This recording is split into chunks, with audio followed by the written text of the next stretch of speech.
ವಿಜಯನಗರ ಜಿಲ್ಲೆಯಲ್ಲಿ ಖಾಲಿ ಇರುವಂತಹ ಸರ್ಕಾರಿ ಹುದ್ದೆಗಳನ್ನ ಕೂಡಲೇ ಭರ್ತಿ ಮಾಡಬೇಕು ಅಂತ ಆಗ್ರಹಿಸಿ ಎಐಡಿವೈಒ ಅಂದ್ರೆ ಎಐಡಿವೈಒ ಸಂಘಟನೆಯ ಕಾರ್ಯಕರ್ತರು ಪ್ರತಿಭಟನೆಯನ್ನ ನಡೆಸಿದ್ದಾರೆ. ಸಂಘಟನೆಯ ಕಾರ್ಯಕರ್ತರು ಹೊಸಪೇಟೆಯ ತಹಶೀಲ್ದಾರ್ ಕಚೇರಿ ಎದುರು ಈ ಘೆರಾವನ್ನ ಹಾಕಿದ್ರು, ಪ್ರತಿಭಟನೆಯನ್ನು ನಡೆಸಿದ್ರು. ಸೋಮವಾರದಂದು ನಡೆದಂತಹ ಈ ಪ್ರತಿಭಟನೆಯಲ್ಲಿ ಶಾಲಾ ಹಾಗೂ ಕಾಲೇಜು ವಿದ್ಯಾರ್ಥಿಗಳು ಹೆಚ್ಚಿನ ಸಂಖ್ಯೆಯಲ್ಲಿ ಭಾಗವಹಿಸಿ ರಾಜ್ಯ ಸರ್ಕಾರದ ವಿರುದ್ಧ ತಮ್ಮ ಆಕ್ರೋಶವನ್ನು ವ್ಯಕ್ತಪಡಿಸಿದರು. ಪ್ರತಿಭಟನಾಕಾರರು ಸರ್ಕಾರದ ವಿರುದ್ಧ ಘೋಷಣೆಗಳನ್ನ ಕೂಗಿದ್ರು ಮತ್ತು ಕೂಡಲೇ ಖಾಲಿ ಹುದ್ದೆಗಳನ್ನ ಭರ್ತಿ ಮಾಡುವಂತೆ ಒತ್ತಾಯಿಸಿದರು. ಶಿಕ್ಷಣ, ಆರೋಗ್ಯ ಮತ್ತು ಇತರ ಇಲಾಖೆಗಳಲ್ಲಿನ ಹುದ್ದೆಗಳನ್ನ ಸೇರಿದಂತೆ ವಿವಿಧ ಇಲಾಖೆಗಳಲ್ಲಿನ ಸಾವಿರಾರು ಹುದ್ದೆಗಳು ಖಾಲಿ ಇವೆ ಎಂದು ಕೂಡ ಅವರು ಆರೋಪಿಸಿದ್ರು.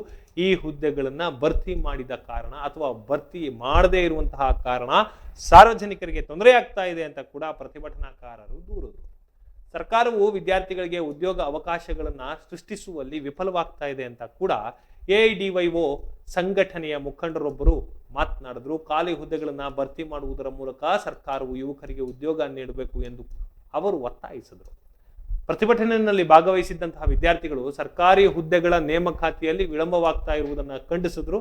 ಪ್ರತಿಭಟನೆಯ ನಂತರ ಎಐಡಿವೈಒ ಸಂಘಟನೆಯ ನಿಯೋಗವು ತಹಶೀಲ್ದಾರ್ ಅವರಿಗೆ ಮನವಿಯನ್ನ ಸಲ್ಲಿಸಿತು. ಮನವಿನಲ್ಲಿ ಕೂಡಲೇ ಖಾಲಿ ಇರುವಂತಹ ಹುದ್ದೆಗಳನ್ನ ಭರ್ತಿ ಮಾಡಬೇಕು ಮತ್ತು ನೇಮಕಾತಿ ಪ್ರಕ್ರಿಯೆಯನ್ನ ಪಾರದರ್ಶಕವಾಗಿ ನಡೆಸಬೇಕು ಅಂತ ಕೂಡ ಆಗ್ರಹಿಸಲಾಯಿತು. ಈ ಕುರಿತು ಪ್ರತಿಕ್ರಿಯಿಸಿದಂತಹ ತಹಶೀಲ್ದಾರ್ ಅವರು ಸರ್ಕಾರದ ಗಮನಕ್ಕೆ ತಂದು ಸೂಕ್ತ ಕ್ರಮ ಕೈಗೊಳ್ಳುವುದಾಗಿ ಕೂಡ ಪ್ರತಿಭಟನಾಕಾರರಿಗೆ ಭರವಸೆಯನ್ನ ನೀಡಿದರು.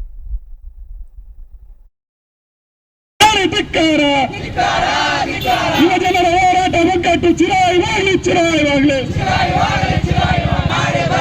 ಈ ಕೂಡಲೇ ನೇಮಕಾತಿಯಲ್ಲಿ ಆಗುತ್ತಿರುವ ಭ್ರಷ್ಟಾಚಾರವನ್ನು ತಡೆಗಟ್ಟಿ ಹುದ್ದೆಗಳನ್ನು ಭರ್ತಿ ಮಾಡಿ